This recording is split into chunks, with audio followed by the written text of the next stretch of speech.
Money wasted, rules broken, opportunities missed. People do some pretty bizarre things in Disney World, so let's call out some of the strangest ones today here on DFB Guide.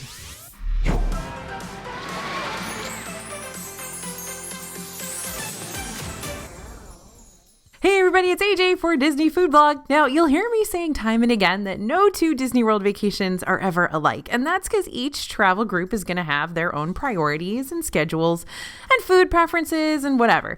But that doesn't mean the choices that some people make on a vacation aren't just totally baffling to others. It's me, I'm others in this one. So today we're going to talk about some of the weirdest choices we've seen around the parks and how you can learn from these bizarre happenstances to improve your Disney World vacation tenfold. Now, I will completely own that some of these bizarre things are personal experience. So there you go. All right, number one, spending a lot of money on a deluxe resort, but never actually using it. So we had some friends who were going to Disney World for the first time ever. They decided to go all out by booking a hotel room at Disney's Grand Floridian Resort and Spa, the bougiest deluxe resort of the bunch. When my friends came back from vacation, we asked them about the Grand Floridian and they were like, yeah, it was fine, but it was too pricey. And I can't argue with that, but come to find out, all they did while they were at the Grand Floridian was sleep there. They didn't use the pools, they didn't book a spa day, they didn't grab a meal or a drink there, they didn't watch the electric water pageant go across Seven Seas Lagoon at the end of the night, they didn't rent a boat, they didn't get a complimentary campfire and movie under the stars, they didn't even use the extended evening hours that deluxe resort guests receive, allowing them to stay in those parks on certain nights up to 2 hours after they closed for everybody else. Literally, they just use the Grand Floridian as a place to crash and take a shower each night. That is it. That's the tweet. Now, sure, the proximity to Magic Kingdom and having monorail access are both nice perks to have when you're staying at those Magic Kingdom area resorts. But when you stay somewhere like Grand Floridian, you're looking at a bare minimum of $600 per night for those rooms. That's like 3 times my rent when I was right out of college. And if you're just staying there to be steps away from Magic Kingdom so you don't have to worry about the transportation hassle, then just order a rideshare every day and stay at a much cheaper hotel nearby. You'd still be saving money in the end and not having to pay $600 plus on a room. The Grand Flo, the Polynesian Village, Contemporary Resort, and any other deluxe hotels are created as not just a place to grab some shut-eye before your next park day. They're part of the experience as a whole. If you book a room at one of these pricier hotels, then try to make sure you've chiseled out enough time in your vacation to actually spend some of your trip enjoying what you're paying for. And don't forget to check the Disney World calendar online to see when those extended evening hours are going to be available. I plan my whole trip around those if I'm going to stay in a deluxe resort, because I definitely want to take advantage of those 2 extra hours in the parks, even if I just walk around and enjoy it. So while you're there, you don't want to miss out on that major benefit. You are paying for it after all. And if your key purpose in finding a place to stay during your trip is to sleep and shower, repeat, that's totally okay. It's more than okay, really. It's understandable you want to focus all your energy on accomplishing as much as you can inside the parks instead. But if this is the main goal of your trip, there are way cheaper resort options out there that are perfectly nice that'll save you hundreds of dollars in the end. Now, some of the cheapest actually aren't owned by Disney, but instead they partner with Disney as part of their Good Neighbor Hotel program to give Disney guests a much more affordable stay that may include some of those Disney resort benefits too, like complimentary shuttle services and early theme park entry. And don't forget that'll get you into the parks 30 minutes before they open to everybody else. But Disney also has cheaper options that they own on property too. You can pick one of the value resorts, which has standard rooms that typically range between $200 and $400 per night. I know, doesn't sound cheaper. Or you could pick a moderate resort, which depending on where you go, may still give you that bougie factor that you're searching for without paying $600 per night. All in all, where you stay really does matter, even if your main focus is to hit up the parks from sunup to sundown. So make sure the room you book doesn't just make sense with your budget, but also makes sense with your plans. Next on our list, this is one I am incredibly guilty of. Purchasing Genie Plus way too late. This is why I tell you about this all the time, because I do it and I shouldn't. Let's start off in the airport for this point, because this kind of mistake could be made even before you land in Florida. Hypothetical situation. You and your family are going to board a plane and fly into MCO. If all goes according to plan and you don't deal with any pesky delays, you should be able to arrive by noon. great. But because you still have so much time left in your day to explore Disney World, you decide to go ahead and book park tickets and park passes for Magic Kingdom and arrive there a little after 2 p.m. But you get through those park gates after dropping off your luggage at the hotel, and you quickly learn that it is not a slow day in the Magic Kingdom today. Your heart may even sink a little when you pull out your My Disney Experience app and see that all the ride wait times are way too long for your liking. So at this point in time, you may be tempted to go ahead and purchase Disney Genie Plus to salvage the rest of your park day. But here's where the issue lies. First off, whether you pay for Disney Genie Plus and all its Lightning Lane privileges at the beginning of the day versus the middle of the day, you're still paying the same price for it, which lately runs around $18 to $35 per person per day. Rarely gets down to $15 anymore. And secondly, if the parks really are that busy, you may purchase Genie Plus only to find that all the Lightning Lanes you were wanting to snag are either all listed way late at night after you wanted to be back in your room, or are booked up completely. Or Genie Plus itself might be sold out altogether. All Disney World guests can make their first Genie Plus selection at 7 a.m. on the day they're going to the park, and guests can purchase Genie Plus as early as midnight on the day of their visit. So here's the cool thing about that. You don't have to physically be inside the park yet in order to start purchasing and booking Lightning Lanes. So even if you're planning on swinging by Magic Kingdom right after your plane lands, you can already have your Genie Plus purchased, and you can start making Lightning Lane selections even from the airport, even from home before you drive to the airport. Granted, because you can't choose the exact time frame of your Lightning Lanes, you may have to modify them once later time frames start popping up. But regardless, you can start stacking those Lightning Lanes early on and set yourself up for success by the time you walk through the park gates that afternoon. What better way to get started on your vacation before you've even started your vacation, right? Now, to learn more about how you can hold multiple Lightning Lanes all at once, even though you're only allowed to make one Lightning Lane selection at a time, you can check out our latest Genie Plus in Magic Kingdom video, and we're going to help you really maximize this premium planning tool while you've got it.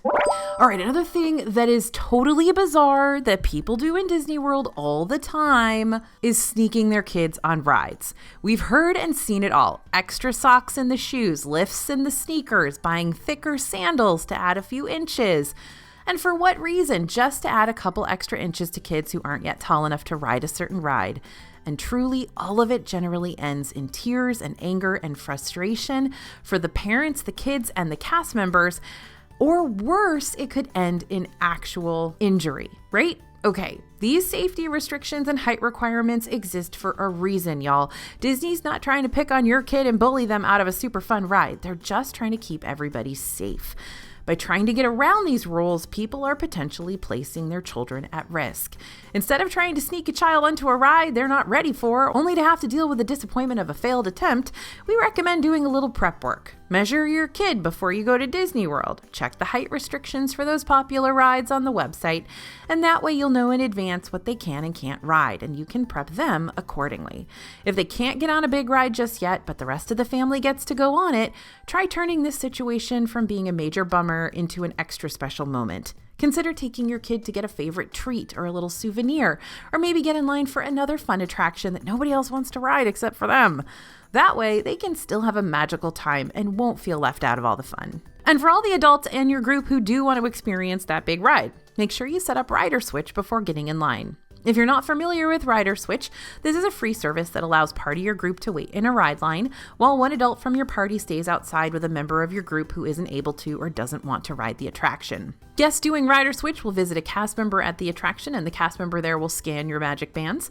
At least one adult member from your party and the guests who are not riding will be issued a Rider Switch entitlement. Party 1 will wait in line and go on the attraction, and once they're done, Party 1 comes out and will stay with the person or people from your group who didn't want to ride. Then Party 2, aka the adult from your group who stayed outside with the guests who didn't want to or couldn't ride, will switch with Party 1.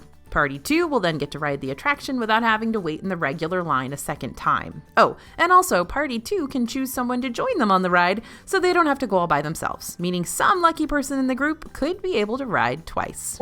Okay, this next one really pushes my buttons because I've been doing this a long time here at Disney Food Blog, and it just breaks my heart when I see people eating at Sunset Ranch Market, and that's what this is all about. The bizarre thing number 4 here is eating at the first place you see when you get hungry. I love people watching. You do too. And one of the most common things I come across when I'm minding my own business people watching at Disney is families that just stumble into whatever restaurant they first come across in the parks because the kids are whining and the adults are sweating and the whole group just needs some food. And I totally get that. But man, what a shame it is to just settle on any old expensive Disney food when you could really enjoy what you're eating and what you're paying for. And I'm going to be honest that a lot of times the first thing you see doesn't have AC. It's outdoor dining. And so that just stinks when you're in the summer and it's really hot and it's awful and you just need to get inside for a little bit. I want you to find a restaurant that has AC. But let's talk about what happens when you kind of stumble unknowingly into a Disney restaurant. Okay, first, your kids or someone else may not like any of the options available. Second, someone with specific dietary needs in your group may not have a whole lot of choices. Third, if it's a table service restaurant you're trying to get in, then you'll more than likely need a reservation unless you stumble upon one that has walk-up availability at that time, which could be few and far between depending on when you're visiting. 4, you might be hit with a major sticker shock. And 5, your options could be limited to really basic theme park snacks and hockey puck burgers. The list goes on. So if you're someone who wants to take their Disney dining seriously and not waste a bunch of money and not mess around with places like Sunset Ranch Market, then we've got an extensive DFB Disney dining guide for your 2023 trip. I'm telling you about this because it's going to really, really help. It's over at dfbstore.com on our website. It is packed with everything we know about food in Disney World, insider tips, specifics from menus, recommendations. We probably have a combined 70 years of Disney food experience on our team, plus some. I'm probably underestimating it. So we've been everywhere. We've been everywhere a lot of times. We're going to take you to the best places. We're going to make sure that you don't make any mistakes when you're in Disney World with your food. So head over to dfbstore.com, check out our guidebooks. We got a bunch of them. If you decide to buy one, thank you in advance. I appreciate the support. And you can use code YouTube for a discount over there on your purchase. All right, next bizarre thing people do in Disney World. Waiting in those unbelievably long lines for your Starbucks. Okay, I get it. Starting a day in the parks is hard when you're trying to make it for rope drop or early theme park entry and you got no caffeine, but it's wild to me how many people choose to make their first line in the park that they stand in a Starbucks line. So when you get in line from one of the park Starbucks locations early in the morning, like Main Street Bakery and Magic Kingdom, Connections Cafe and Epcot, Trolley Car and Hollywood Studios, Creature Comforts and Animal Kingdom, when you're basically standing in the one line that's guaranteed to be the longest line when the parks first open. So instead of grabbing a latte at Starbucks, get your coffee elsewhere. Use your morning to get in line for the rides when crowd levels are still really low. That's not to say you can't swing by Starbucks later in the day if you want to, but just don't waste that sweet, sweet ride time on a coffee shop that you can visit anytime when you're back home. Extra side note, Starbucks rewards cannot be redeemed inside the parks. You can, however, redeem rewards at the Disney Springs locations instead, if you're okay with not getting your mocha soy milk latte frappuccino until you visit the shopping district. But there are plenty of places to get coffee, including your hotel room. There are lots of hidden locations in Disney World and in the specific parks that don't have long lines and that serve perfectly serviceable coffee. Remember the days back in, like, way back when they had just that, like, instant Nescafe, that's what they served everywhere? It's not like that anymore. There's lots of places that serve good coffee in the parks right now. So go to Friar's Nook, go to Westward Ho, find these places that don't have long lines. I will stop talking about this now, I promise. Okay, next thing on the list. I do this all the time. I actually don't think it's that bizarre, but I do want to talk about it, and it's bringing your own straws. Okay, this is a game changer. Back in 2019, the Disney company stopped providing single-use plastic straws and plastic stirrers at their restaurants in order to increase environmental stewardship. Great. But when Disney implemented this, they started to use different straws that were more biodegradable, like the paper straws. Now, in theory, environmentally friendly paper straws are great, but in practice, they're horrible, right? After just a few sips, the paper straws are all gummy and soggy, and your super pricey drink is super unappealing. Fortunately, more and more drink kiosks around the parks are experimenting with other types of biodegradable straws that are a lot more sturdy and less gummy, but that doesn't mean you won't run into a restaurant that sticks with the flimsy paper route every now and again. So although it may be bizarre to see someone pull out their own fancy straws from their park bag, having reusable straws on hand or biodegradable straws is kind of awesome. I do not travel anywhere without my Fade straws. It's PHADE. They don't pay me anything. I just buy their straws. They feel like regular plastic straws and they are marine biodegradable. My sister-in-law is a marine biologist and would absolutely kill me if I use straws that were going to hurt her animals in any way. And these are fantastic. So I could be in like the fanciest restaurant in New York City or like the hottest bar in LA. I don't go to hot bars in LA, but if I did, I would totally do this. And just like, I pull out my straws. I'm like, who wants a marine biodegradable straw? I do it all the time. I travel with them constantly. So anyway, there you go. If you don't want to drink out of the paper straws, you don't want the super gummy straws, just bring your own biodegradable straws. They're great. Or your reusable straws too. The only reason I don't use reusable straws as much in the parks is because it's harder to wash them in the hotel room, but it's totally doable. You know, you can do it. So those are great to use as well. Okay, next bizarre thing people do in Disney World is packing way too much in their park bag. So overpacking your park bag is a major problem, and here's why. First, security. If something in your bag sets off the walk-through security sensor, you're going to need to step to the side and have security check and see what caused it. So if you got 12 bags you're bringing with you, you're just spilling out of your stroller, you got tons of stuff shoved in your backpack, it could make that bag check process a huge headache. Reason 2, pure agony. Carrying around an overpacked heavy bag all day long is not fun. Not to mention it can be an even bigger pain to take on and off the rides. And reason 3, practicality. If your bag's stuffed full, you're not going to have any space to hold souvenirs or things that you grab, which means you'll be forced to carry those around in merch bags all day long too. And if you've ever had to carry a heavy reusable shopping bag around your arm for an extended period of time, then you know what I'm talking about when I say those bag strap burns in the crook of your arm are brutal. So we're going to have to find balance. And I understand, I have been in the park with little kids. I get it. You're just carrying literally everything under the sun, including changes of clothes and new shoes and all kinds of stuff. And it is what it is.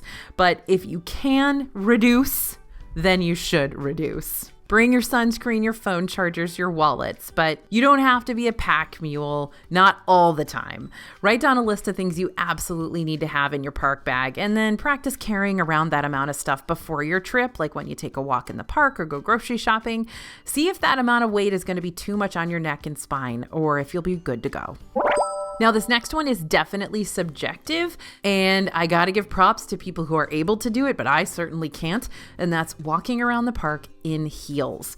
So this could sound like a very niche situation, but trust me when I say I've seen my fair share of literal spiked heels strutting around the Disney parks. I see this happen more often when there's some sort of specialty celebration going on, like New Year's Eve, obviously. People want to look nice and cute to ring in the new year, so they wear those stiletto things and make me really nervous. Like, no, please stop walking up the Mexico Pavilion steps with your marg and your platform shoes. I would have tripped and spilled everything 3 times by now. Now, if you're only popping into a park for a limited amount of time to enjoy a fancy signature meal or take super cute holiday pictures or celebrate dapper days, then do not let me squash your fashion hopes and dreams. But if you're coming to the parks for a full day and the only thing you brought with you were those thick dress clothes and pencil thin heels, then be prepared for some pain and some sweat and some sweat and some pain.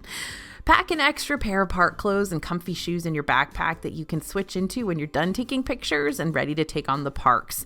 Once again, if you don't want to carry around all those extra layers that you just stripped off, because remember, you're not a pack mule, then you can always rent a locker at the front of the parks to keep your stuff in. Theme park lockers are available on a first-come, first-served basis, and depending on which size you choose, that'll determine how much you pay. Small lockers are $10 a day, large ones are $12 a day, and jumbo ones, which are only available at Magic Kingdom and Epcot, are $15 a day.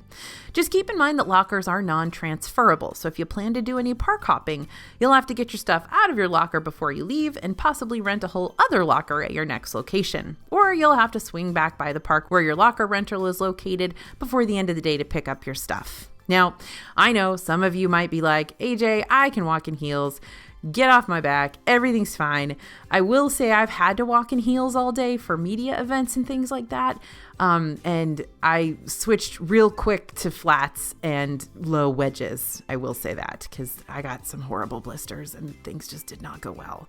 But maybe I'm just not cut out for that sort of fashion. Okay, this next one sounds funny, but it's really important. You don't want to get in a really long line before you have relieved yourself. Okay, bizarre. Your kid might say no. They might say, I don't want to go to the bathroom. Let's just get in the line right now. But trust me when I say go anyway, because it happens time and again. You get in a super long line, you get halfway through the line, and someone in your group can't hold it any longer. Sometimes that person in your group may even be you. And if you think you should just power through the pain to keep from being an inconvenience to your group, then you'll have waited all this time just to experience a ride that's going to end up being painful in the end. Even if you already took care of business before getting in line, you might find that your bladder refills rather quickly. Might be all that coffee. If you really do need to leave the line for a visit to the porcelain throne, again, make sure you do the following things. 1, have the bulk of your party hold your place in the queue. That way you've got a solid alibi when you have to weave back through the crowd and find your place in line again. 2, don't be embarrassed to turn to the party behind you and let them know you've got to excuse yourself for a quick restroom run. That way they'll know who you are and you won't have to worry about them thinking you cut in line when you're on your way back. And 3, let a cast member at the front of the attraction know where you're off to. More than likely, they'll not only be able to help you get back in line, but they may even be able to help you get in line without having to weave through that entire crowd all over again, depending on the attraction, that is. And here's a bonus, number 4. If you're in line for Flight of Passage, there is actually a bathroom midway through the queue, right before you enter the glowing, bioluminescent, mossy area. So you've at least got some sort of promised relief without all the hassle for this popular ride. Though this is the only ride in Disney World with a mid-bathroom queue, many Disney rides do have bathrooms close by their entrances, so you never have to wander too far away to track down that relief. It's also important to note that since Rise of the Resistance frequently racks up the longest wait times across the parks, there are several cast members stationed in numerous sections around the queue. If you reach out to one of them and let them know you need a restroom stat, they should be able to lead you through one of the queue's emergency exits and over to a backstage restroom. Don't get too excited now, they're just restrooms, nothing more, and if those restrooms aren't available during your visit, then a cast member might just have to help you step out of the line and point you over to a nearby restroom in Galaxy's Edge instead. Okay, next bizarre thing people do in Disney World is assume that buses equal instantaneous travel. If you've been following the DFB squad for any length of time, then you probably already heard us go on and on about how Disney buses are great, but they can also be slow as molasses when it comes to getting you anywhere. But regardless of this, people still manage to get themselves into the worst kind of transportation pickles when they don't give themselves enough to wait for a bus or board a bus or travel on a bus or get dropped off by a bus and somehow magically make it to their advanced dining reservation on time. The worst case of this that I've seen is when guests from one hotel make dining reservations for a whole different hotel and they're trying to leave straight from their hotel in order to reach that restaurant. For example, let's say you got a room at Disney's Caribbean Beach, but you made a dining reservation for Hoop-Dee-Doo Musical Review at Fort Wilderness. Unfortunately, buses don't travel between hotels. So in order to make it to Fort Wilderness, you're going to have to either stop at one of the parks, most likely Magic Kingdom since that's the closest to Hoop-Dee-Doo, or Disney Springs, which doesn't make a whole lot of sense in this scenario because again, Magic Kingdom would be closer. And from Magic Kingdom, you're either going to have to take another bus or boat to make it the rest of the way to Fort Wilderness. And that's not even including the amount of time you're going to spend waiting for a bus to come pick you up from Caribbean Beach in the first place, which could prove to be even longer than you were expecting, considering this particular hotel has that internal bus loop and makes multiple stops around the entire hotel perimeter. Now, if you're trying to get to a park at a certain time, or you're trying to be at a specific restaurant at a certain time, a good rule of thumb is to give yourself at least an extra 60 to 90 minutes to get to where you need to go if you're relying on Disney transportation. Even if your bus picks you up earlier than you were expecting and you arrive earlier than your reservation time, then great. It's better to be early than to miss your reservation entirely, right? But if you're running behind, and you have less than an hour before it's time to check in for dinner, then you might want to turn toward those premium ride shares or minivan services to get you to where you need to go instead. Yep, this means you'll have to pay for a ride instead of getting a free one, but that may be worth it to keep from missing your ADR. Not only will Disney have to give up your table to someone else if you don't arrive within that 15-minute grace period after your reservation time, but you'll also be charged a no-show fee. Most of the time, it'll cost you $10 per person, but in the case of those prepaid meals like Hoop-Dee-Doo, you'll still be charged the full price of the reservation without even getting the chance to experience it. And that's just an extra kick when you're already down. Next bizarre thing people do in Disney World is relying on one person to do it all. There are some of us out there who absolutely 110% love building a Disney itinerary for themselves and their family. We love researching the must-do rides, planning the must-eat-at restaurants, and figuring out the must-stay-at hotels. But even those who love planning everything are still liable to get planning burnout. That's why it absolutely baffles me when someone says they single-handedly planned their whole family's Disney vacation out and that their family just blindly goes along with it, solely relying on that one person to do literally everything for them and to make sure everything goes perfectly. That's so much pressure. So while you're busy planning your dream Disney World vacation, you're going to want to work together alongside your group to not only help take some of the workload off yourself, but to also make sure everyone has some sort of say in how this trip all plays out. Break up the workload to make sure all the planning stress doesn't fall into the lap of one person. Perhaps someone in your group can get those ADRs 60 days before the trip. Maybe another person can get the hotel booked. Maybe one or two people can research Disney Genie Plus and figure out which lightning lanes need to be booked first, which parks you'll need lightning lanes for, and so forth. Even the kids can get in on the fun by making a list of the rides they want to see and the shows they want to make time for and the fun snacks they want to try. Now, I know a lot of you are looking at your screens right now and rolling your eyes because you plan everything for everyone. I understand. I'm in that boat too a lot of the time. But if you do have some older kids who are interested in helping to plan, or if grandma and grandpa are coming and they might be able to give you a hand with some of it, take the help if you can. Now, you see what I mean when I say people do some pretty bizarre things in Disney World. What all this boils down to today is this. Make sure what you are planning for you and your group during your vacation makes sense. Find ways to save time and money and your ankles every chance you get. To learn more tips and tricks and helpful doodads for your upcoming trip, keep checking back here with us at DFB. And don't forget to follow our social media pages too. We're at Disney Food Blog just about everywhere. We post different things on different platforms, so you're so not going to want to miss out on any of it. Thanks for listening, everyone, and thanks for watching. As always, this is AJ for Disney Food Blog, and we'll see you real soon.